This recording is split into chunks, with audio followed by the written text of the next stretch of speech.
So evolution is nothing but the change, మార్పు. పరిణామం అంటే మార్పు, సింపుల్. అది ఒక పాలిష్ వర్డ్ అన్నమాట.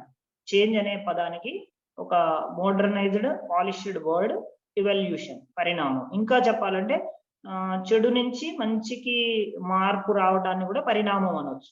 ఓకేనా? మంచి నుంచి చెడు కన్నదాన్ని పరిణామం అని వాడరు జనరల్ గా. సో చెడు నుంచి మంచికి మార్పుని పరిణామం. సరే, ఏదైనా మార్పు అనేది పరిణామం. సో మరి పబ్లిక్ ఫైనాన్స్ ఎలా ఎవాల్యూట్ అయింది, ఏ రకంగా పరిణామం చెందింది అనేటటువంటి విషయాన్ని ఇప్పుడు మనం చూద్దాం. Just wait, I'm sharing the screen. So దీంట్లో కూడా మనకు రెండు పార్ట్స్ ఉంటాయి. ఏంటంటే క్లాసికల్ వ్యూ, మోడర్న్ వ్యూ, ఇవి రెండు ఉంటాయి. అంటే ప్రభుత్వ విత్త శాస్త్రానికి సంబంధించి సాంప్రదాయ ఆర్థికవేత్తల యొక్క భావాలు, అలాగే ఆధునిక ఆర్థికవేత్తలు, especially Keynes. Okay, right? Screen వచ్చిందా? రైట్. సో ఇది ఇంట్రొడక్షన్ లో మనం పబ్లిక్ ఫైనాన్స్ అన్న పదం మొట్టమొదటిసారిగా ఏ దేశంలో ఉపయోగించారని చెప్పుకున్నాం. చెప్పండి, ఏ దేశం గుర్తున్నారు? అది ఖచ్చితంగా మీకు మోడల్ టెస్ట్ లో ఆ క్వశ్చన్ వస్తుంది దాని మీద. Origin of the word public finance, ఇది మనం ఇంట్రొడక్షన్ లో చెప్పుకోలేదు, అందుకే ఇక్కడ నేను దాన్ని వివరించే ప్రయత్నం చేస్తాను. సో ఇందులో మనకు పబ్లిక్ ఫైనాన్స్ లో రెండు పదాలు ఉన్నాయి. ఇవి చెప్పుకున్నాం మనం. పబ్లిక్ అంటే ఏంది, ఫైనాన్స్ అంటే ఏంది మనం అక్కడ చెప్పుకున్నాము. లేదా పబ్లిక్ అంటే ఏంది, ఎకనామిక్స్ అంటే ఏంది అనే విషయాలు చెప్పుకున్నాం.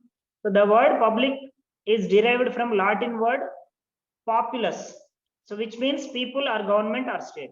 The word finance is derived from Latin word finantio, which means payment in money or resources. Okay na? Public ane padam ekkadi nunchi vachindi? Populus ane Latin padam nunchi vachindi. దాని అర్థం ఏంటి? ప్రజలు లేదా ప్రభుత్వము లేదా రాజ్యము. పబ్లిక్ అంటే మనం అదేగా అర్థం వాడేది, ప్రజలు అని. అలాగే ఫైనాన్స్ అనేటటువంటి ఇంగ్లీష్ పదము ఫినాన్షియో అనే లాటిన్ పదం నుంచి వచ్చింది. దాని యొక్క అర్థం ఏంటంటే money, payment in money. Okay, అంటే ద్రవ్య రూపంలో చెల్లింపులు, లేదంటే వనరులు. రిసోర్సెస్ అంటే ద్రవ్య వనరులు. అంటే అర్థమైంది ఇక్కడ ఆదాయ వ్యయాలే. ఏం చెప్పినా కూడా ఆదాయ, ఫైనాన్స్ అంటే ఆదాయ వ్యయాలు, లేదా ఆర్థిక కార్యకలాపాలు అన్నా కూడా అవే కదా, ప్రభుత్వ ఆదాయం, ప్రభుత్వ వ్యయ కార్యకలాపాలు. Okay, so this is the origin of the word. ఎక్కడైనా సరే మనకు మైక్రో ఎకనామిక్స్ ఉంది. మైక్రో అనగానే మైక్రో అనే పదము మైక్రాస్ అనే గ్రీక్ పదం నుంచి వచ్చింది. మ్యాక్రో అనే పదము మ్యాక్రాస్ అనే గ్రీక్ పదం నుంచి వచ్చింది. మైక్రాస్ అంటే సూక్ష్మ, మ్యాక్రాస్ అంటే స్థూల లేదా పెద్దదైనా అని చెప్పుకుంటాం. అట్లా so we have to study the origin of the word. So here also so we're observing the origin of the word public finance. It is the combination of two English words. One is public, the other one is finance. So both words derived from the Latin words. Okay. Next, so the role and scope of public finance in classical theory of economics. Evaluation anta meeku inta mundu cheppanu entadi. So rendu aspects lo manam chustamu ప్రభుత్వ విత్త శాస్త్రం ఎలా మారుతూ వచ్చింది, దాని importance ఎలా మారుతూ వచ్చింది, దాని స్కోప్ ఎలా మారుతూ వచ్చింది అనేటటువంటి. ఒకటి క్లాసికల్ వ్యూ, ఇంకొకటి మోడర్న్ వ్యూ. సో ఫస్ట్ మనం క్లాసికల్ థియరీలో scope, role public finance the ఎలా ఉంది అనేది చూద్దాం. ఓకే, సో క్లాసికల్ ఎకానమిస్ట్ ఎవరు? క్లాసికల్ ఎకానమిస్ట్ సాంప్రదాయ ఆర్థికవేత్తలు అంటారు తెలుగులో. ఎవరు? Adam Smith, David Ricardo, A C Pigou, J B Say, J S Mill, T R Malthus. Okay, వీళ్ళందరినీ సాంప్రదాయ ఆర్థికవేత్తలు అంటారు. So why these economists are popularly known as classical economist? Do you know? It is also called as classical school of economics or classical thought, classical school of thought అని కూడా అంటారు.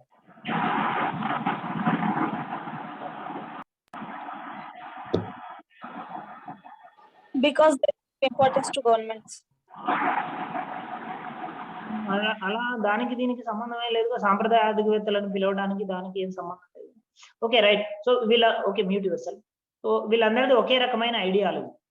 ఆర్థిక పరమైనటువంటి అంశాల విషయంలో ఇవి కొంతమంది, ఒక గ్రూప్ ఆఫ్ ఎకానమిస్ట్, కొంతమంది ఆర్థికవేత్తలు సమూహము ఒకే రకమైన అభిప్రాయాలు కలిగి ఉన్నారు. సో వాళ్ళందరినీ కలిపి ఆ group of mute yourself, ఆ గ్రూప్ ఆఫ్ ఎకానమిస్ట్ అందరినీ కలిపి classical economist. Please mute yourself, check yourself whether you are in mute mode or unmute mode. Check yourself and mute immediately.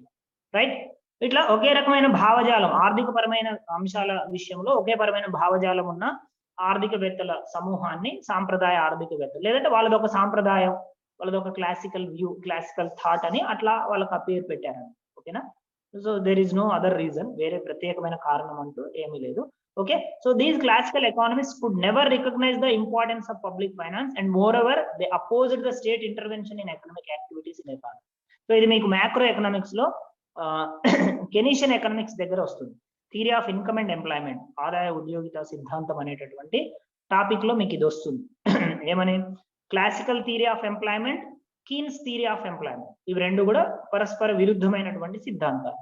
So ఇప్పుడు ఇక్కడ కూడా మనకు ఆ రెండు సిద్ధాంతాల పరంగానే పబ్లిక్ ఫైనాన్స్ యొక్క రోల్ ని మనం డిస్కస్ చేసుకోబోతున్నాం.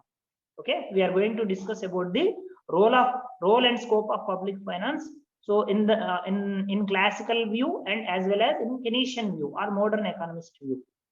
సాంప్రదాయవాదుల దృష్టిలో దీని స్కోప్, రోల్ ఎలా ఉంది, ఆధునికవాదుల దృష్టిలో, ఆధునిక ఆర్థికవేత్తలు ముఖ్యంగా కీన్స్ దృష్టిలో ప్రభుత్వ విత్త శాస్త్రం యొక్క ప్రాధాన్యత, పాత్ర ఏంటి అనేటటువంటిది, దాని పరిధి ఏంటి అనేది మనం డిస్కస్ చేయబోతున్నాం. అయితే ఇవి రెండు కూడా ఇప్పుడు మనం డిస్కస్ చేయబోయే రెండు అంశాలకు బేస్ ఏంటి? One is classical theory of employment, the other one is Keynes theory of employment. ఒకటి సాంప్రదాయ ఉద్యోగిత సిద్ధాంతము, ఇంకొకటి కీన్స్ ఆదాయ ఉద్యోగిత సిద్ధాంతం. ఓకేనా? ఇప్పుడు సాంప్రదాయ ఆదాయ ఉద్యోగిత సిద్ధాంతం లో ప్రధానంగా మనకు జేబీసీ మార్కెట్ల సూత్రము, అలాగే A C Pigou wage cut policy, same markets law. Okay, next Pigou wage cut policy, Pigou వేతన కోత సిద్ధాంతం, ఈ రెండు ఉంటాయి. సో సాంప్రదాయ ఆర్థికవేత్తల ప్రమేయాలు మీకు మ్యాక్రో చదివిన వాళ్ళకు దాదాపు తెలిసి ఉండాలి. ఓకేనా? అంటే మర్చిపోయినా, ఇప్పుడు సిలబస్ లో అది తీసేశారు కదా, మీరు రివైజ్డ్ సిలబస్ చదివిన వాళ్ళు కాబట్టి. Old student set net batch వాళ్ళకైతే తెలిసి ఉంటుంది, కొత్త సిలబస్ లో అది లేదు. సరే, నేను బ్రీఫ్ చేస్తాను. వీళ్ళు ఏం చెప్తారంటే మార్కెట్ మెకానిజం కి ఎక్కువ ప్రాధాన్యత ఇస్తారు, మార్కెట్ ఫోర్సెస్. సో ఆర్థిక వ్యవస్థలో ప్రైస్ మెకానిజం అనేది ఒకటి ఉంటుంది. So this price mechanism will B determined through the market forces, market demand and market supply. So this price mechanism will act as an invisible hand in the economy. So it will adjust all the inequalities or all the disequilibriums in the economy during the long run.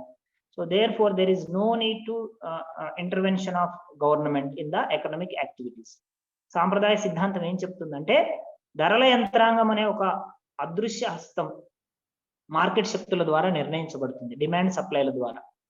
Okay, into ఆకారంలో మనం రేఖ గీస్తాం, demand రేఖ కిందికి వాలి ఉంటుంది, supply రేఖ పైకి వాలి ఉంటుంది, రెండు కలుసుకున్న దగ్గర ధర నిర్ణయించబడుతుంది. So that is the determination process of price level, ధరల స్థాయి మార్కెట్ శక్తుల ద్వారా నిర్ణయించబడుతుంది. అదే ఆర్థిక వ్యవస్థలో వచ్చిన అన్ని రకాల అసమతౌల్యాలను సరిచేస్తుంది. అసమతౌల్యం అంటే అర్థమైంది, డిమాండ్ సప్లైల మధ్య ఈక్వాలిటీ ద్వారా ప్రైస్ డిటర్మైన్ అవుతుంది కదా. డిసీక్విలిబ్రియం అంటే అర్థమైంది, inequality between demand and supply, demand సప్లైల మధ్య అసమతౌల్యం అంటే అర్థమైంది, maybe demand is greater than supply or supply is greater than demand. Both are problems, రెండు సమస్యలే. డిమాండ్ ఎక్కువ ఉండి సప్లై తక్కువ ఉండడం ఏమవుతున్నప్పుడు it leads to inflation. If total demand is more than total supply, it leads to increase in general price level. It is called as inflation. అంటే demand ఎక్కువగా ఉండి సమిష్టి సప్లై తక్కువగా ఉంటే ధరలు పెరుగుతాయి, దాన్ని ద్రవ్యోల్బణం అంటారు. Supply is greater than demand ఉంటే it leads to economic depression or deflation, ఆర్థిక మాంద్యం. ఏమవుతుంది, సప్లై ఎక్కువ ఉంది, డిమాండ్ తక్కువ ఉంది, ధరలు పడిపోతాయి, సార్వత్రిక నిరుద్యోగం ఏర్పడు. ఈ రెండు సమస్యలు, ఈ రెండు సమస్యలను కూడా ఎవరు పరిష్కరిస్తారని చెప్తుంది క్లాసికల్ థియరీ అంటే price mechanism will be adjust. Okay, will adjust or price mechanism will be solved all these problems, excess production or excess demand, excess supply కానీ ఎక్సెస్ డిమాండ్ కానీ రెండు, అంటే ఇన్ఫ్లేషన్ డిప్రెషన్ ఏ సమస్య ఉన్నా ఈ ప్రైస్ మెకానిజం ఆటోమేటిక్ అడ్జస్ట్మెంట్, స్వయం చాలక సర్దుబాటు అంటారు. అంటే తనంతట తానే సెట్ చేసుకుంటుంది. కాబట్టి ప్రభుత్వం ఆర్థిక కార్యకలాపాల్లో జోక్యం చేసుకోవద్దు అన్నారు. మరి అలాంటప్పుడు ఇంకా అసలు పబ్లిక్ ఫైనాన్స్ ఎక్కడిది, దాని రోల్ ఎక్కడిది, జనరల్ గా ఆలోచించారు. Okay, so there is no question of role of public finance or the scope of public finance, because they are saying that government should not intervene in the economic activities because economy will be adjusted automatically by the price mechanism. It will be worked as an invisible hand. ధరల యంత్రాంగం అదృశ్య హస్తం లాగా బయటికి కనపడదు, కానీ అన్ని సమస్యలను అదే పరిష్కరిస్తుంది. ప్రభుత్వం ఆర్థిక కార్యకలాపాల్లో తలదూర్చొద్దని క్లియర్ గా చెప్పింది క్లాసికల్ థియరీ. సో అప్పుడు ఏమవుతుందంటే పబ్లిక్ ఫైనాన్స్ కి వాళ్ళు అసలు ప్రాధాన్యత ఇవ్వలేదు, అసలు గుర్తించలేదు. They could never recognise the importance of public finance and moreover they opposed the state intervention in economic activities in the economy. ఆర్థిక వ్యవస్థలో ప్రభుత్వం ఆర్థిక కార్యకలాపాల్లో జోక్యం చేసుకోవడాన్ని వాళ్ళు వ్యతిరేకించారు. So next, they opposed to deficit financing and public borrowing. The scope of public finance was very limited according to the classical economy. So సాంప్రదాయ ఆర్థికవేత్తలు ఇంకేం చేశారు? డెఫిసిట్ ఫైనాన్సింగ్, నేను చెప్పుకున్నాం మనం డెఫిసిట్ ఫైనాన్సింగ్ అనేది స్కోప్ ఆఫ్ పబ్లిక్ ఫైనాన్స్ లో. చెప్తారా వాట్ ఈస్ డెఫిసిట్ ఫైనాన్సింగ్? లోటు ద్రవ్య విధానం అంటే కరెన్సీ ముద్రించడం సార్. రైట్, అదనపు కరెన్సీని ముద్రించి బడ్జెట్ లోటును పూడ్చుకోవడం. Okay, to fill the gap between expenditure and income of the government. So printing of the currency by giving orders to the central bank or Reserve Bank of India, right? అలాగే borrowings, public borrowings అంటే అదనపు కరెన్సీని ముద్రించడం కానీ అప్పులు చేయడం కానీ ప్రభుత్వ రుణాన్ని కానీ వీళ్ళు సమర్థించలేదు, వ్యతిరేకించి. సో ఇవన్నిటి వల్ల అంటే ప్రభుత్వం ఆర్థిక కార్యకలాపాల్లో జోక్యం చేసుకోవద్దన్నారు, లోటు బడ్జెట్ తయారు చేయొద్దన్నారు, అప్పులు చేయొద్దన్నారు. ఇంకా అలాంటప్పుడు ఇంకా ప్రభుత్వ పాత్ర ఎక్కడ ఉంటుంది? ప్రభుత్వ విత్త శాస్త్ర పరిధి చాలా పరిమితంగా ఉంది. సాంప్రదాయవాదుల సిద్ధాంతం ప్రాచుర్యంలో ఉన్నది. So the classical theory assumes that supply creates its own demand. ఇదే కదా సేస్ లా ఆఫ్ మార్కెట్ చెప్పింది, సేమ్ మార్కెట్ల సూత్రం చెప్పేది ఇదే. సప్లై తన డిమాండ్ ను తానే సృష్టించుకుంటుంది. అంటే ఆర్థిక వ్యవస్థలో సప్లై అదనంగా వస్తే ఆటోమేటిక్ గా డిమాండ్ కూడా క్రియేట్ అవుతుందని చెప్పారు. సో కాబట్టి ఏమవుతుంది? సప్లై పెరిగినంత డిమాండ్ పెరుగుతుంది కాబట్టి ఎక్సెస్ ప్రొడక్షన్ కానీ ఎక్సెస్ డిమాండ్ కానీ ఇలాంటి ప్రాబ్లమ్స్ ఏం, over production problem, unemployment problem ఉండదు. ఆర్థిక వ్యవస్థలో ఎప్పుడు ఫుల్ ఎంప్లాయ్మెంట్ ఉంటుంది. So therefore there can never be any great unemployment or over production. It assumes full employment, that is full utilization of resources. Classical theory ఎప్పుడు కూడా దేని మీద ఆధారపడిందంటే full employment situations in economy. ఆర్థిక వ్యవస్థలో ఎప్పుడు సంపూర్ణ ఉద్యోగిత ఉంటుంది, వనరులన్నీ పూర్తి స్థాయిలో ఉపయోగించబడతాయి, నిరుద్యోగం ఉండదు. ఇది దీర్ఘకాలంలో. ఇంకోటి ఇది కూడా గుర్తుపెట్టుకోవాలి, classical theory is applicable in long run only. Classical analysis మొత్తం కూడా లాంగ్ రన్ అనాలిసిస్. బట్ దీనికి అపోజిట్ గా కీన్స్ థియరీ అంతా, Keynes theory short run long run చెప్పండి? కీన్స్ స్టేట్మెంట్ చెప్తారా ఎవరైనా లాంగ్ రన్ కి సంబంధించి? Very good, in the long run we're all dead అన్నాడు. దీర్ఘకాలంలో అందరు చచ్చిపోతారని చెప్పాడు కీన్స్. కాబట్టి దీర్ఘకాలిక సిద్ధాంతాలు పనికిరాని అన్నారు. సాంప్రదాయవాదులు ఏం చెప్పారు? దీర్ఘకాలంలో అన్ని సెట్ అవుతాయని చెప్పారు. కాబట్టి ప్రభుత్వం ఏమి జోక్యం చేసుకోవాల్సిన అవసరం లేదు. ద్రవ్యోల్బణం వచ్చిందా, ధరలు పెరిగినా పెరగనివ్వండి, ధరల యంత్రాంగం అడ్జస్ట్ చేసుకుంటుంది అదృశ్యాస్తం లాగా. ఆర్థిక మాన్యం వచ్చిందా, ధరల యంత్రాంగమే చూసుకుంటుంది, మార్కెటే చూసుకుంటుంది, మీరేమి వేలు పెట్టకండి అని చెప్పారు. దీర్ఘకాలంలో అన్ని సర్దుకుంటాయి 10-15 ఏళ్ల కన్నా. కీన్స్ ఏమన్నాడు? 10-15 ఏళ్ల ముచ్చట కాదు, ఇప్పుడు స్వల్పకాలం, ఇప్పుడు సమస్య ఉంటే ఇప్పుడే పరిష్కారం కావాలి. దీర్ఘకాలంలో అందరు చచ్చిపోతారు. In the long run we're all dead. So therefore the solution must be in short period, short duration అని చెప్పారు. పరిష్కారం ఎప్పుడు కూడా స్వల్పకాలిక వ్యవధి కలిగి ఉండాలి. అందుకోసమే మీరు అది క్లాసికల్ థియరీ ఏదైనా, రికార్డో బాటక సిద్ధాంతం కావచ్చు, లేదంటే జేబీ క్లార్క్ చెప్పినటువంటి ఏమంట marginal productivity theory of distribution కావచ్చు, మాల్థస్ జనాభా సిద్ధాంతం కావచ్చు, ఓకే, సే మార్కెట్ల సూత్రం కావచ్చు, Pigou wage cut policy, classical theory ఏదైనా, Fisher quantity theory of money కావచ్చు, ఈ రకంగా సాంప్రదాయ ఆర్థికవేత్తలు చెప్పిన ఏ సిద్ధాంతమైనా దీర్ఘకాలానికి సంబంధించిందని గుర్తుపెట్టుకోండి. అలాగే కీన్స్ కానీ, కీన్స్ తర్వాత వచ్చిన ఆధునిక ఆర్థికవేత్తలు అందరూ కూడా స్వల్పకాలిక విశ్లేషణ, షార్ట్ రన్ థియరీ వీళ్ళు అనాలిసిస్ వీళ్ళు డెవలప్ చేస్తారు. ఓకేనా? సో ఈ రకంగా దీర్ఘకాలంలో ఫుల్ ఎంప్లాయ్మెంట్ ఉంటుంది కాబట్టి అధిక ఉత్పత్తి కానీ నిరుద్యోగం కానీ ఇలాంటి సమస్యలు ఏవి ఉండవని చెప్పారు. So according to classical theory, one man's expenditure was another man's income. So reduction of one man's expenditure would not lead to reduction in another man's income because what was saved was automatically invested. వీళ్ళు ఏం చెప్తున్నారంటే సాంప్రదాయ సిద్ధాంతం ప్రకారం ఒక వ్యక్తి యొక్క ఆదాయము ఇంకొక వ్యక్తికి ఖర్చు అవుతుంది, లేదా ఒక వ్యక్తి యొక్క ఖర్చు ఇంకొక వ్యక్తి ఆదాయం అవుతుంది. సో అలాంటప్పుడు ఒక వ్యక్తి యొక్క ఖర్చు తగ్గితే సో దాని వల్ల ఇంకొక వ్యక్తి ఆదాయం తగ్గదు అన్నారు. ఇది ఎట్లా సాధ్యం అవుతుంది అంటే, ఒక వ్యక్తి ఖర్చు తగ్గించాడు అంటే అర్థం ఏంటి? అతను పొదుపు చేశాడు. సో ఆ పొదుపు అంతా మళ్ళీ పెట్టుబడి అవుతుంది. కాబట్టి మళ్ళీ సప్లై డిమాండ్ల మధ్య గ్యాప్ ఏమీ రాదన్నారు. ఓకే, అంటే y = C+S అని చెప్పుకున్నాం మనం. అంటే ఆదాయం మొత్తము వినియోగము పొదుపుల మధ్య పంచబడుతుంది. S = I అన్నారు వీళ్ళు. అంటే సేవింగ్ = ఇన్వెస్ట్మెంట్. పొదుపు అంతా పెట్టుబడి అవుతుంది. సో పెట్టుబడి అవుతుంది కాబట్టి ఎవరైనా తక్కువ ఖర్చు చేసినా నష్టమేం లేదు. మళ్ళీ ఆ పెట్టుబడి అంతా మళ్ళీ ప్రజలకు ఆదాయం రూపంలో వెళ్తుంది. ఉదాహరణకు ఆర్థిక వ్యవస్థలో 100 కోట్ల ఆదాయం వచ్చింది, 80 కోట్లు ఖర్చు చేశారు, 20 కోట్లు పొదుపు చేశారు. ఈ 80 కోట్ల ఖర్చు వేరే వాళ్లకు 80 కోట్ల ఆదాయం అవుతుంది. ఓకేనా? మరి 20 కోట్లు మిగిలింది కదా, 20 కోట్లు తగ్గింది కదా అంటే ఈ 20 కోట్లు మళ్ళీ ఇన్వెస్ట్మెంట్ అవుతుంది, పెట్టుబడి అవుతుంది. మళ్ళీ ఆ పెట్టుబడి 20 కోట్ల ఆదాయంగా వస్తుంది. అంటే మళ్ళీ ఆదాయము 80 + 20 100 కోట్లు అవుతుంది. సో ఈ రకంగా ఆటోమేటిక్ అడ్జస్ట్మెంట్ జరుగుతుంది. అధిక సప్లై అధిక డిమాండ్ ప్రాబ్లమ్స్ అరైజ్ కావు అని చెప్పారు. సో ఇది equation. C = Y, consumption income రెండు ఈక్వల్ గా ఉంటాయి. Okay, if C is not equal to Y, C is less than Y, వినియోగం అనేది ఆదాయం కంటే తక్కువ ఉంది అనుకోండి, అప్పుడు ఏమవుతుంది, పొదుపు చేయబడుతుంది. Y - C = S, income minus consumption is the surplus or saving, because Y = C + S, కాబట్టి Y - C = S అవుతుంది. సో S = I, అంటే సేవింగ్ అంతా మళ్ళీ ఇన్వెస్ట్మెంట్ అవుతుంది. So therefore Y = C + I అవుతుంది. అంటే total income will be divided into consumption and investment. So కాబట్టి ఒక వ్యక్తి ఆదాయం తగ్గినా కూడా ఇతరుల ఆదాయము, ఒక వ్యక్తి వ్యయం తగ్గినా ఇతరుల ఆదాయము తగ్గదు అని క్లాసికల్స్ చెప్పారు. ఎందుకంటే అది పొదుపు అవుతుంది, మిగిలింది ఆ పొదుపు పెట్టుబడి అవుతుంది, కాబట్టి పెట్టుబడి రూపంలో మళ్ళీ ఆదాయం అవుతుంది అని చెప్పారు. ఓకేనా. So the classical theory of public finance is based on classical general economic theory. Since private enterprise ensure full employment, the state is incapable of increasing the level of economic activities.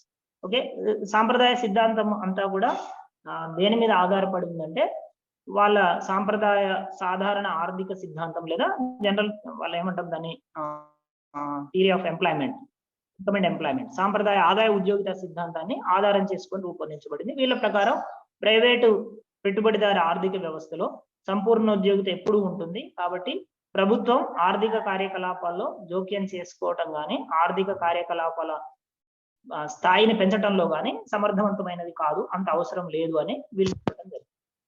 So taxes always have some effect on private savings. A reduction in private savings may result in a low level of private investment. Hence, taxes have an adverse effect on accumulation of capital. So therefore, they believe that the best budget is small budgets and the best taxation is small size taxation, according to JBC. ఇది కూడా చాలా important. ఈ statement compulsory question రూపంలో వస్తుంది మీకు, CPGET లో రావచ్చు, model test లో రావచ్చు. ఓకే, వీళ్ళు ఏం చెప్తున్నారు, ట్యాక్సెస్ అనేవి ఎప్పుడు కూడా ప్రైవేటు పొదుపుని నిరుత్సాహపరుస్తాయి, అంటే ప్రైవేటు పొదుపు మీద ప్రతికూల ప్రభావాన్ని చూపిస్తాయి. అప్పుడు సేవింగ్ తగ్గితే ఏమవుతుంది, పెట్టుబడులు తగ్గుతాయి, పెట్టుబడులు తగ్గితే ఉద్యోగిత తగ్గుతుంది, ఆదాయాలు తగ్గుతాయి. కాబట్టి ఏం చెప్తున్నారు వీళ్ళు, taxes have an adverse effect on accumulation of capital. So పన్నులు అనేవి మూలధన సంచయనం పైన, పెట్టుబడుల పైన, ఉద్యోగిత పైన ప్రతికూల ప్రభావాన్ని చూపిస్తాయి. అందుకోసమే JBC ఏం చెప్పాడు, the best budget is small budget and the best taxation is small size tax. Budget size ఎలా ఉండాలని చెప్పాడు, చాలా చిన్నగా ఉండాలి. అంటే ఎంత తక్కువ ఖర్చు పెడితే ప్రభుత్వం అంత మంచిది, అలాగే ఎంత తక్కువ ట్యాక్స్ వేస్తే అంత మంచిది. రెండు ఒకటే. ఇప్పుడు తక్కువ ట్యాక్స్ వేస్తే తక్కువ ఖర్చు పెడుతుంది, అంతే కదా. ఆదాయం లేనప్పుడు ఖర్చు ఎక్కడి నుంచి వస్తుంది. కాబట్టి ఇది చాలా ఇంపార్టెంట్ స్టేట్మెంట్ క్లాసికల్స్, అది కూడా especially JBC stated this one, the best budget is small budget and the best taxation is small size taxation.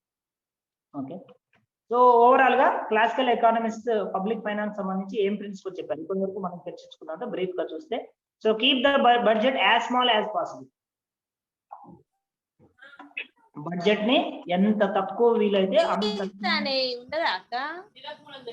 Mute చేసుకోండి అమ్మా, ముచ్చట అన్మ్యూట్ చేసి ముచ్చట. So keep the budget as small as possible. మా friend కి ఇప్పుడు పెట్టిన వాయిస్ కట్ అయితే కట్టాను, మళ్ళీ స్క్రీన్ కూడా కనిపిస్తుంది, నాకు స్క్రీన్ వస్తలేదు. మ్యూట్ చేసుకోవాలి,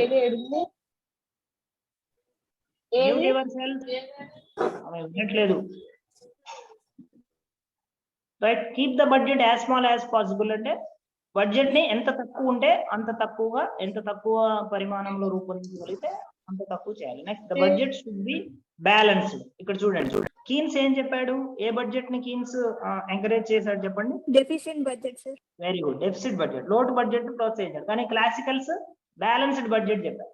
బడ్జెట్ ఎప్పుడు బ్యాలెన్స్ గా ఉండాలి, అంటే ఎప్పుడు ఆదాయం ఎంత ఉంటే అంతే ఖర్చు చేయాలి. ఆదాయం కూడా తక్కువ, ట్యాక్స్ తక్కువ వేయండి, తక్కువ ఆదాయం తెచ్చుకోండి, తక్కువ ఖర్చు పెట్టుకోండి. టోటల్ గా మీరు ఏం పని చేయదు, పోలీసు విధులు మాత్రం. ఆడమ్ స్మిత్ ఏం చెప్పాడు, government should be restricted to police functions only. ప్రభుత్వం పోలీసు విధులు మాత్రమే నిర్వర్తించాలి. పోలీసు విధులు అంటే దేశ రక్షణ, అంతర్గత శాంతి భద్రత పరిరక్షణ, చట్టాలు న్యాయాలు అమలు చేయడం. ఓకే, అంతే, అంతకు మించి ప్రభుత్వం మిగతా విషయాలు ఏమి ఆర్థిక విషయాల్లో జోక్యం చేసుకోవద్దని చెప్పారు. Next, taxes are injurious to community. పన్నులు అనేవి సమాజానికి హానికరమైనవి కాబట్టి పన్నులు వేయొద్దని చెప్పారు. So if a deficit cannot be avoid, issue long term bonds. ఒకవేళ అప్పులు కూడా చేయొద్దన్నారు, అప్పు తప్పనిసరి అయితే సో దీర్ఘకాలిక బాండ్లను విడుదల చేయడం ద్వారా అప్పు చేయమన్నారు. Next, borrow only for productive purposes. ఉత్పాదక అవసరాల కోసం మాత్రమే అప్పులు చేయమని చెప్పారు. Pay off the debt as early as possible. అప్పు తీసుకున్నది వెంటనే ఎంత తొందరగా వీలైతే అంత తొందరగా తిరిగి చెల్లించాలని చెప్పారు. Next, tax consumption rather than saving. Okay, పొదుపు మీద పన్ను వేయొద్దు, వినియోగం మీద పన్ను వేయమని. పొదుపు మీద పన్ను వేస్తే పెట్టుబడి తగ్గుతుందని చెప్పారు. So these are the classical views regarding public finance. ఇప్పుడు మోడర్న్ వ్యూ చూద్దాం. ఇది అంతా డిఫరెంట్ గా ఉంటుంది, దానికి ఆపోజిట్ గా ఉంటుంది. So as per the balancing the budget, the modern trend is towards deficit budgeting. So especially during depression or recession. So thus, to keep the budget small and to have a balanced budget neither feasible nor desirable. Okay, so ఆధునిక ఆర్థికవేత్తలు ఏం చెప్తున్నారంటే balancing budget అనేది correct కాదు. Deficit budgeting అంటే లోటు budget, సంతులిత budget స్థానంలో లోటు బడ్జెట్, ముఖ్యంగా ఆర్థిక మాంద్యం లాంటి సమస్యలు ఉత్పన్నమైనప్పుడు సంతులిత బడ్జెట్ లేదా మిగులు బడ్జెట్ వాంఛితం కాదు. ఎలాంటి బడ్జెట్ తయారు చేయాలి? లోటు బడ్జెట్ తయారు చేయాలని చెప్తున్నారు. సో కాబట్టి బడ్జెట్ సైజుని తగ్గించడం, చిన్న సైజు బడ్జెట్ తయారు చేయడము లేదా సంతులిత బడ్జెట్ తయారు చేయడం అనేది వాంఛితం కాదు, ఫీజిబుల్ కాదు, డిజైరబుల్ కాదు, వాంఛితం కాదు, సమర్థనీయం కాదని చెప్తున్నాం. So just as a deficit budget is more desirable to combat unemployment, surplus budget is more suitable during inflation. So through taxation, government seeks to withdraw purchasing power from the public to keep down prices. Okay, ఇక్కడ కూడా అసలు actual గా వీళ్ళు deficit budget కూడా ఏం చెప్పలేదు. General గా వాళ్ళేమో బ్యాలెన్స్డ్ బడ్జెట్ చెప్పారు. మోడర్న్ ఎకానమిస్ట్ ఏం చెప్పారంటే బడ్జెట్ ఎలా ఉండాలనేది సిచ్యువేషన్ బట్టి డిసైడ్ చేస్తుందని చెప్పారు. సో దాన్నే ఏపీ లెర్నర్ ఏమని చెప్పాడంటే ఫంక్షనల్ ఫైనాన్స్ అని చెప్పాడు. నెక్స్ట్ టాపిక్ లో వస్తుంది అది. ఫంక్షనల్ ఫైనాన్స్, విధులను అనుసరించి విత్తం. అంటే బడ్జెట్ ఎప్పుడు స్పెసిఫిక్ గా ఒకలాగా ఉండాలని చెప్పలేవాళ్ళు, సిచ్యువేషన్ బట్టి బడ్జెట్ మార్చుకోవాలి. ఉదాహరణకు ఆర్థిక మాంద్యం ఉందనుకోండి, ఏం చేయాలి? లోటు బడ్జెట్ ప్రవేశపెట్టాలి. ద్రవ్యోల్బణం ఉందనుకోండి, మిగులు బడ్జెట్ ప్రవేశపెట్టాలి. అంటే ఆర్థిక వ్యవస్థలో ఉన్న ఆర్థిక పరిస్థితులకు అనుగుణంగా బడ్జెట్ ఎలా ఉండాలనేది డిసైడ్ చేయాలి. అంతేగాని స్పెసిఫిక్ గా వాళ్ళలాగా బ్యాలెన్స్డ్ బడ్జెట్ అని ఏమి స్పెషల్ గా చెప్పలేదు. So in the same manner, it is better to tax saving during depression so that consumption. ఇదంతా మనం దాంట్లో చూసాం, మనం స్కోప్ లో చూసాం. డిప్రెషన్ ఉంటే ఏం చేయాలి, పన్నులు ఎప్పుడు పెంచాలి, పన్నులు ఎప్పుడు తగ్గించాలి. ఓకే, అలాగే లోటు బడ్జెట్ ఎప్పుడు తయారు చేయాలి, మిగులు బడ్జెట్ ఎప్పుడు తయారు చేయాలి. Okay, so therefore there is no inherent superiority in a balanced or surplus or deficit budget. It all depends upon the prevailing economic conditions or the social objectives of the state. So this view of public finance is called by the name of functional finance. ఇది చాలా important. So ఇప్పుడు కొత్త ఆధునిక కాలంలో so public finance ని functional finance అని పిలవడం ప్రారంభించారు. విధులను అనుసరించి విత్తం అంటారు. ప్రభుత్వ విత్తం బదులు విధులను అనుసరించి విత్తం. అంటే ఫంక్షన్ ఆధారంగా ఫైనాన్స్ జరుగుతుంది. మరి వాట్ ఈస్ ద ఫంక్షన్ అంటే function depends upon the situations, prevailing economic conditions in the economy are social objectives of the state or government. ప్రభుత్వం యొక్క సాంఘిక లక్ష్యాల పైన ఆధారపడి లేదంటే ప్రభుత్వ విధుల ఆధారంగా విత్తం అనేది నిర్ణయించబడుతుంది. ఇంతకుముందు చెప్పాం కదా, ఎకనామిక్ డిప్రెషన్ ఉంది, ఓకే, డెఫిసిట్ బడ్జెట్ రూపొందించాలి.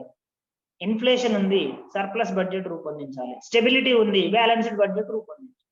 సో కాబట్టి ఏ బడ్జెట్ రూపొందించాలనేది స్పెషల్ గా మెన్షన్ చేయకుండా అప్పటికప్పుడు ఆ ప్రభుత్వం యొక్క బాధ్యతలకు అనుగుణంగా ఆ బడ్జెట్ విధానం ఉండాలని చెప్తారు. సో ఇలాంటి విధానాన్ని, ఇలాంటి ఫైనాన్స్ ని ఏమంటున్నారు? ఫంక్షనల్ ఫైనాన్స్ అంటారు.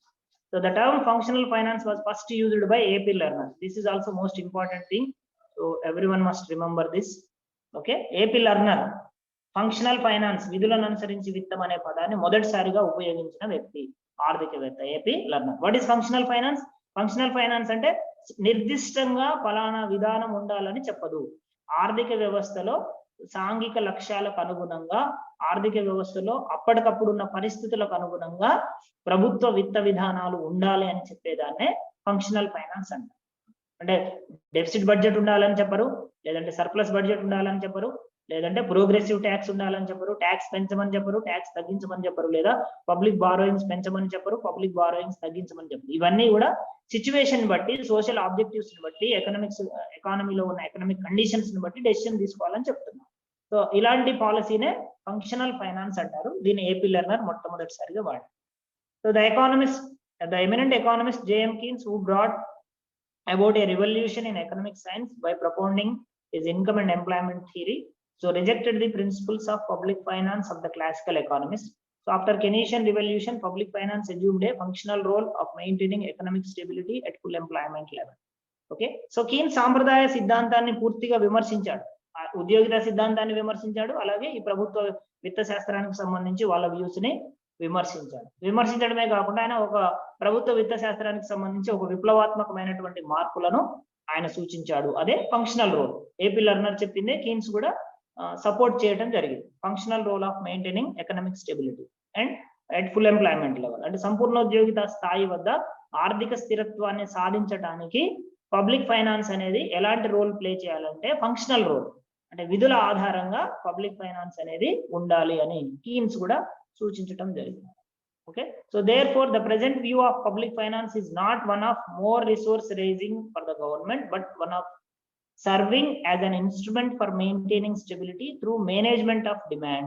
So therefore the present view of public finance has been described by AP Lerner as one of functional finance. Okay, అంటే అప్పుడు ఆధునిక కాలంలో ప్రభుత్వ విత్తం అనేది ఎక్కువ వనరులను సమీకరించుకునేదిగా పిలువబడట్లేదు, అది ఆర్థిక స్థిరత్వాన్ని సాధించడానికి ఒక సాధనంగా ఉపయోగించబడుతుంది. సో అందుకోసమే ఆధునిక దృష్టికోణంలో, ఏపీ లెర్నర్ ప్రకారం ఆధునిక దృష్టికోణంలో ప్రభుత్వ విత్తం అనేది ఫంక్షనల్ ఫైనాన్స్ గా పిలువబడుతుంది, విధులను అనుసరించి విత్తంగా పిలువబడుతుంది. So thus the classical percepts vanished. Modern economists began to visualize the instrument of fiscal policy as a means for promoting a heel to their economy. So ఇప్పుడు ఏమైందంటే క్లాసికల్ చెప్పినటువంటి వ్యూస్ అన్ని కూడా వానిష్ అంటే చెరిపివేయబడటం, అంటే తొలగించబడ్డాయి. ముఖ్యంగా 1929-32 ఎకనామిక్ డిప్రెషన్ వచ్చినాక ఏం జరిగింది ప్రపంచవ్యాప్తంగా, క్లాసికల్ వ్యూ కరెక్ట్ కాదు అని తేలిపోయింది. ఎందుకంటే ఇంతకుముందు మనం చెప్పుకున్నాం ఆటోమేటిక్ అడ్జస్ట్మెంట్ అన్నారు వాళ్ళు, price mechanism will solve every problems arise in the economy అని చెప్పారు. But is it happen during the great depression?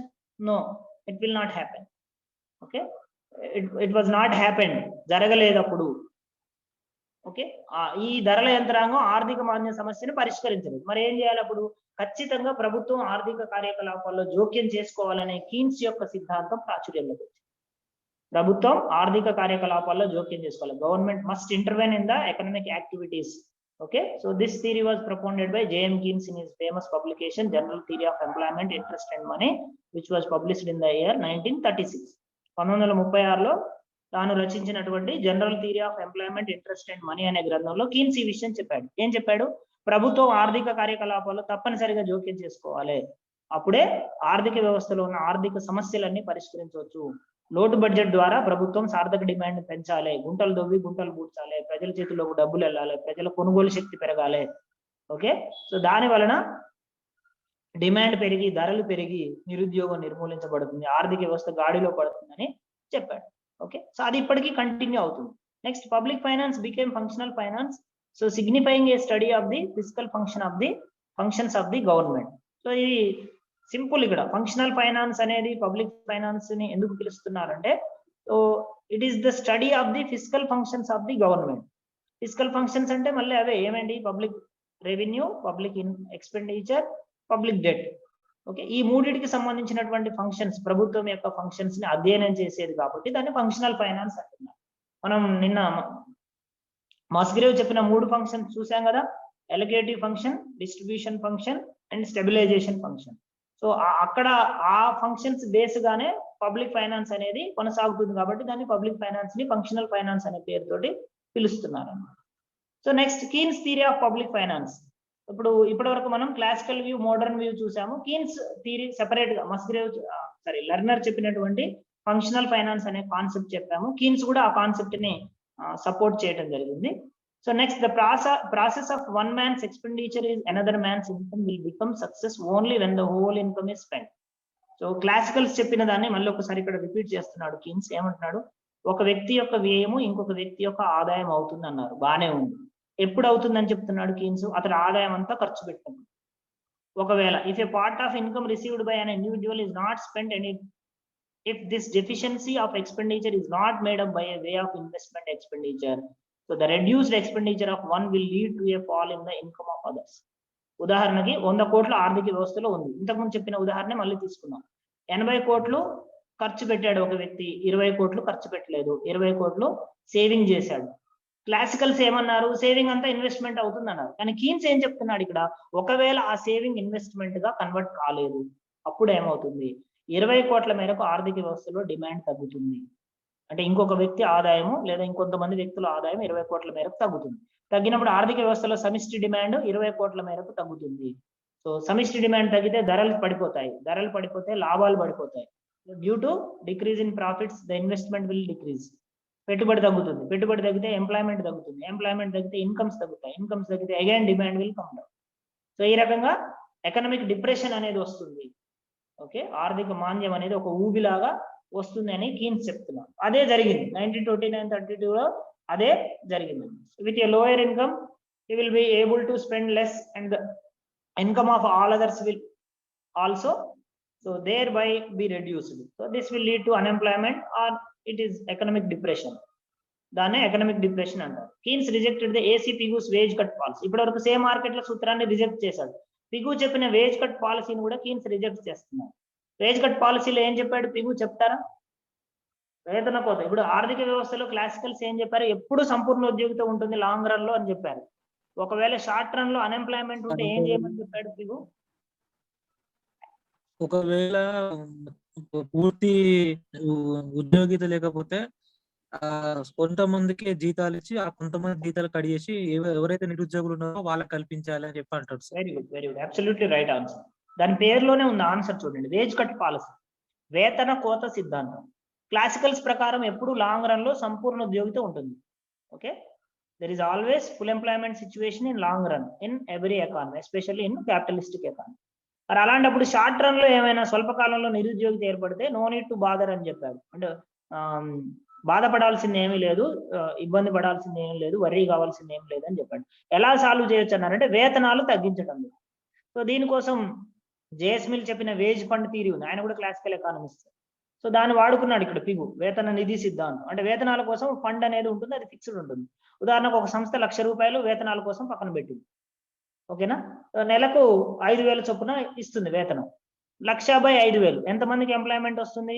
20,000 మంది, 20 మందికి వస్తుంది.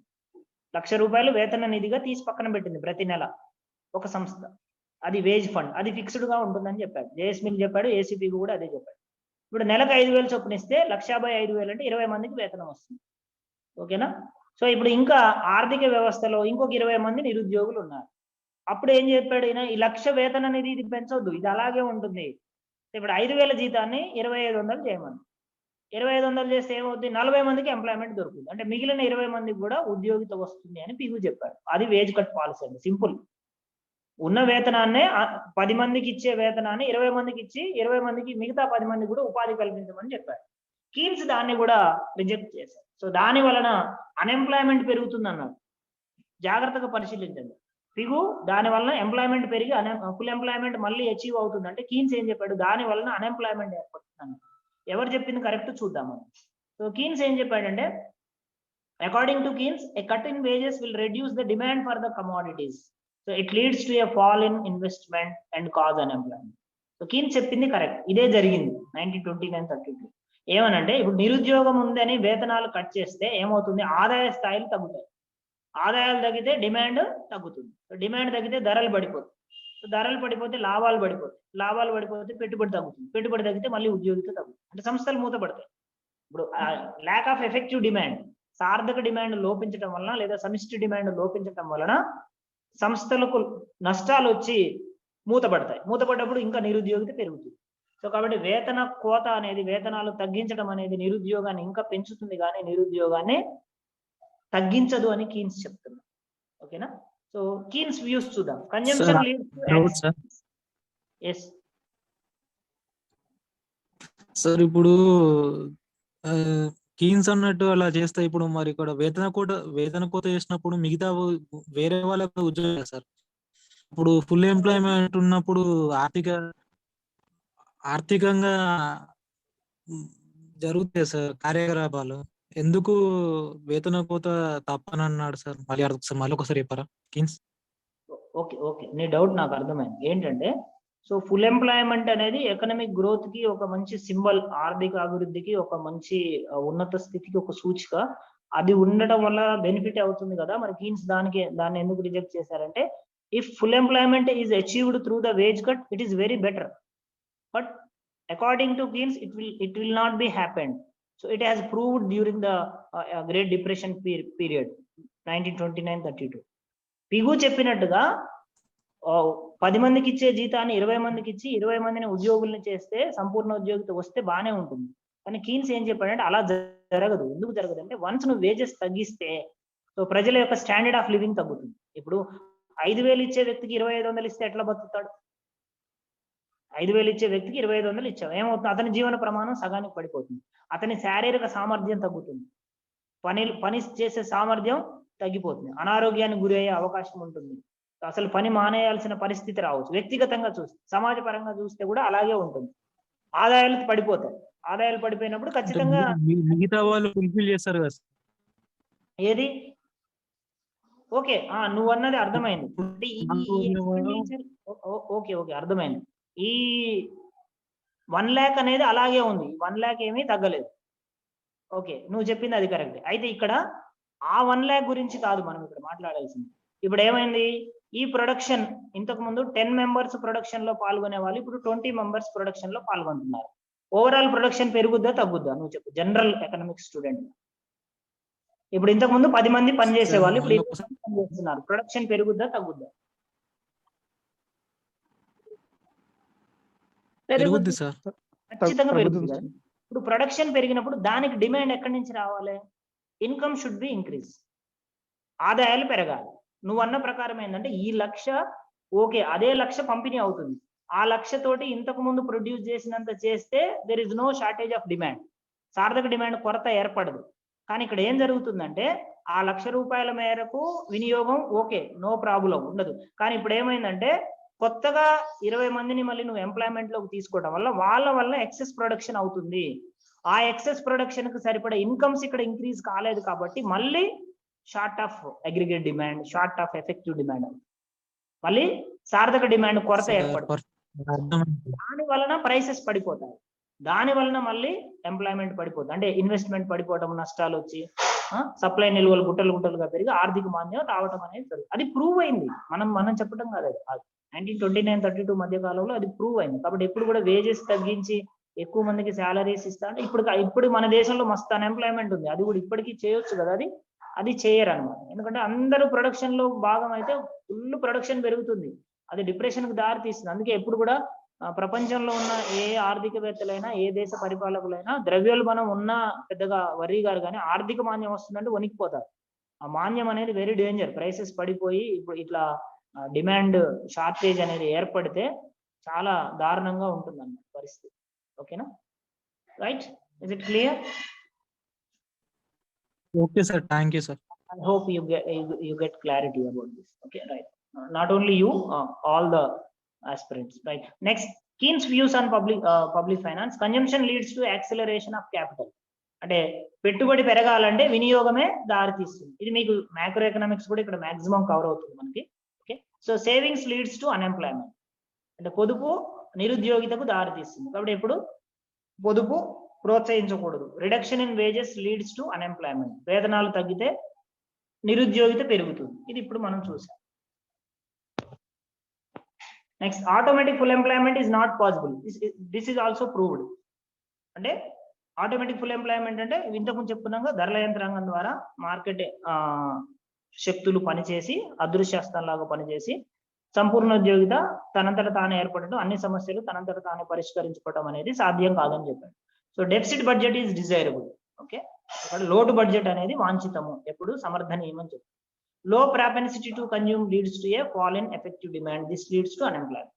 సో వినియోగ ప్రవృత్తి తక్కువ ఉండటం అంటే వినియోగం తక్కువ చేయటం అనేది సార్థక డిమాండ్ పడిపోవడానికి దారితీస్తుంది, అది నిరుద్యోగితకు లేదా ఆర్థిక మాంద్యానికి దారితీస్తుంది అని చెప్పారు. So therefore state should increase the effective demand by spending money on public investment such as roads, railways, public utilities, industries run by the state. ఇప్పుడు అసలు మ్యాటర్ లోకి వచ్చాడు కీన్స్. ఏమన్నాడు? So government should intervene in economic activities by through the budget or through the planning, ఏదైనా కావచ్చు. ప్రభుత్వం ఆర్థిక కార్యకలాపాల్లో జోక్యం చేసుకోవడం తప్పనిసరి అన్నాడు. సాంప్రదాయవాదులు అవసరం లేదు. ఆర్ఎస్ స్మిత్ ఏం చెప్పాడు?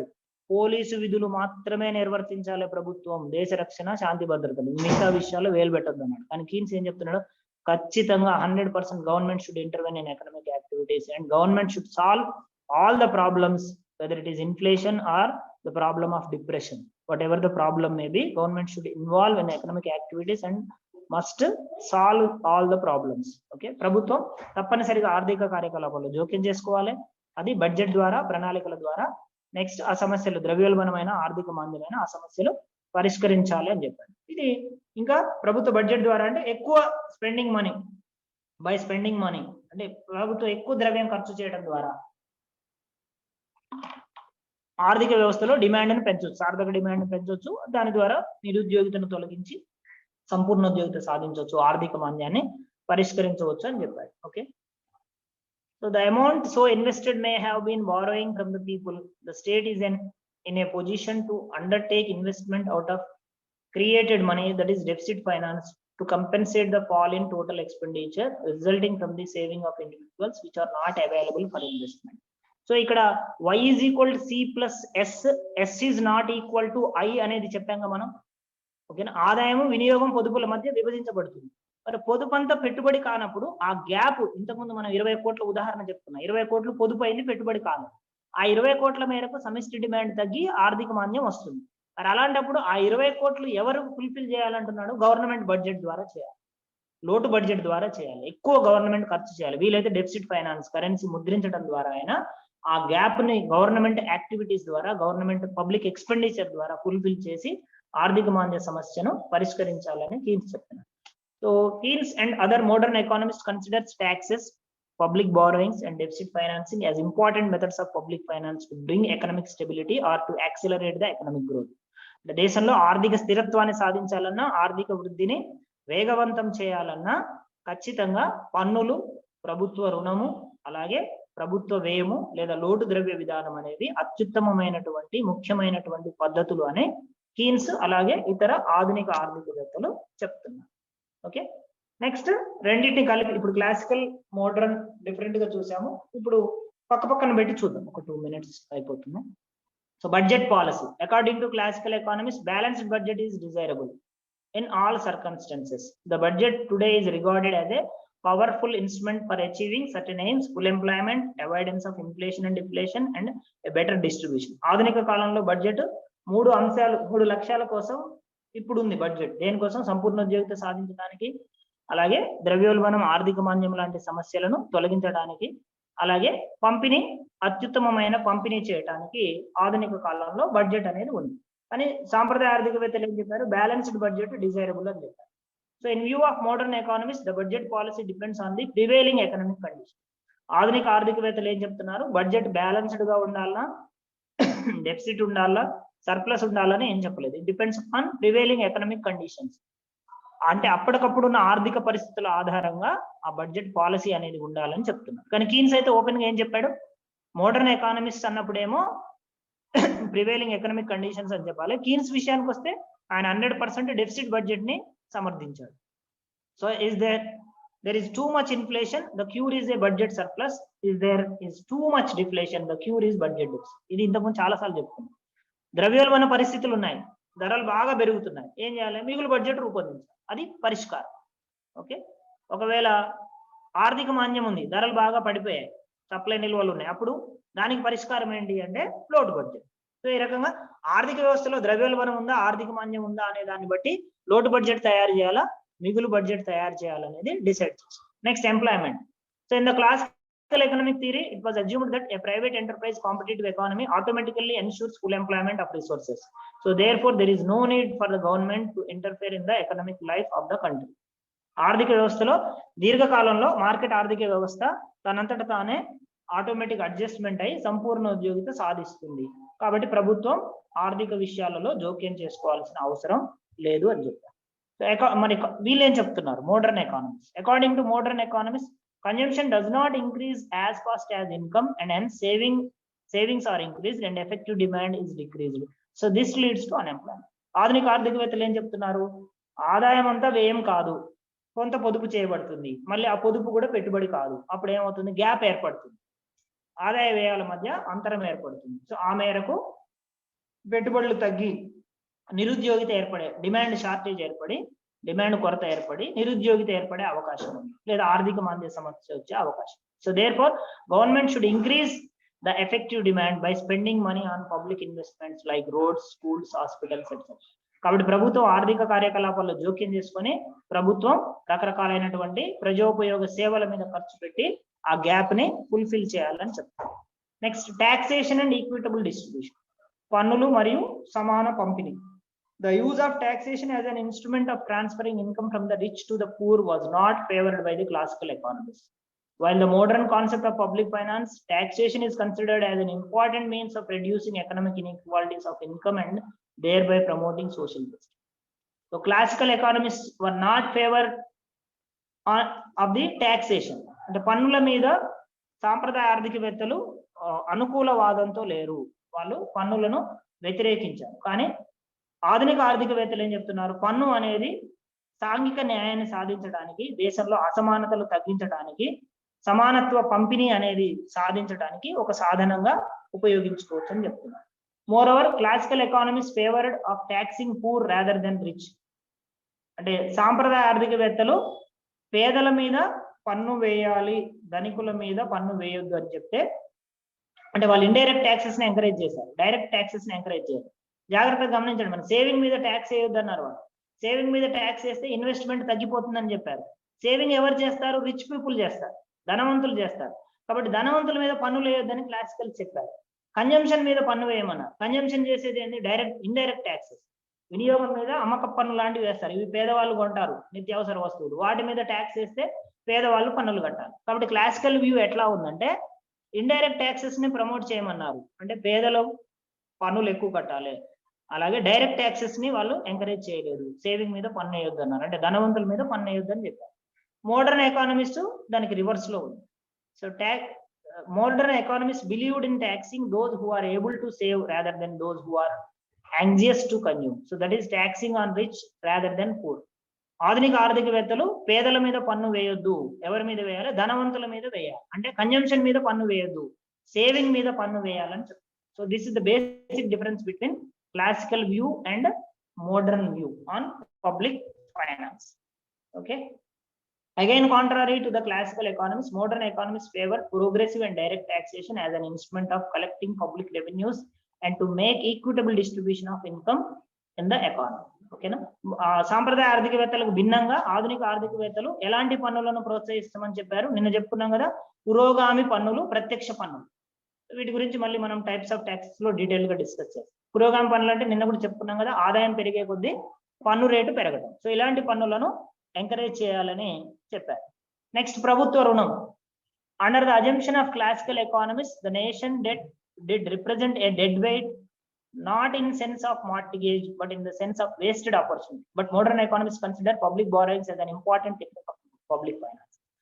సాంప్రదాయ ఆర్థికవేత్తలు ఏం చెప్పారు? ప్రభుత్వ రుణం అనేది డెడ్ వెయిట్. డెడ్ వెయిట్ అంటే అది యూజ్లెస్ అన్నమాట. So not in sense of mortgage but in the sense of wasted opportunity. అంటే ఒక అవకాశాన్ని వృధా చేసుకున్నట్టు ప్రభుత్వం అప్పు తీసుకుంటే అది డెడ్ వెయిట్ కిందికి వస్తుంది, నష్టదాయకమైనది అని చెప్పారు. అంటే ప్రభుత్వ రుణాన్ని అస్సలు వాళ్ళు యాక్సెప్ట్ చేయరు. కానీ ఆధునిక ఆర్థికవేత్తలు ఏం చెప్పారు? ప్రభుత్వ రుణం అనేది ప్రభుత్వ విత్త శాస్త్రంలో అతి ముఖ్యమైనటువంటి సాధనము, ప్రభుత్వ ఆర్థిక అభివృద్ధి సాధించడానికి ఉన్నటువంటి అతి ముఖ్యమైన ప్రభుత్వ విత్త సాధనంగా ఆధునిక ఆర్థికవేత్తలు చెప్పారు. So public loans in modern times are necessary to meet important situations, that is to meet a deficit in budget, flood and famines, etc. Public borrowings are also important because modern welfare has become so costly that the normal income through taxation falls short of the actual war expenditure. So ఆధునిక కాలంలో ఈ యుద్ధ వ్యయాలు, యుద్ధ సన్నద్ధాల కోసం రక్షణ వ్యయం బాగా పెరిగింది. సో పెరగడం వల్ల ఏమైంది, దానికి తగ్గ ఆదాయాలు రావట్లేదు. సో ఆదాయాలు రానప్పుడు ట్యాక్సెస్ కూడా అంతగా పెంచే అవకాశం లేనప్పుడు ఇక ప్రభుత్వానికి ఉన్న ఆధారం ఏంటి అంటే లోన్స్. ఇప్పుడు వ్యయం పెరిగింది, తక్షణ వ్యయం పెరిగింది కరువు వలన, లేదంటే సంక్షేమ రాజ్య భావన వలన, ప్రభుత్వ విధులు పెరగడం వలన, ప్రభుత్వ కార్యకలాపాలు పెరగడం వలన ప్రభుత్వ వ్యయం అడ్డగోలుగా పెరుగుతుంది. కానీ ఆదాయాలు అంత స్పీడ్ గా పెరగవు. ట్యాక్స్లు అంత స్పీడ్ గా పెంచితే ప్రజల నుంచి వ్యతిరేకత వస్తుంది. మరి ఏం చేయాలి, ఈ గ్యాప్ని ఎట్లా ఫిల్ చేసుకోవాలంటే దాని ప్రభుత్వానికి ఉన్న ఏకైక మార్గం అప్పు తీసుకోవడం. కాబట్టి ఆధునిక ఆర్థికవేత్తలు ప్రభుత్వ రుణానికి ఎక్కువ ప్రాధాన్యత ఇచ్చారు.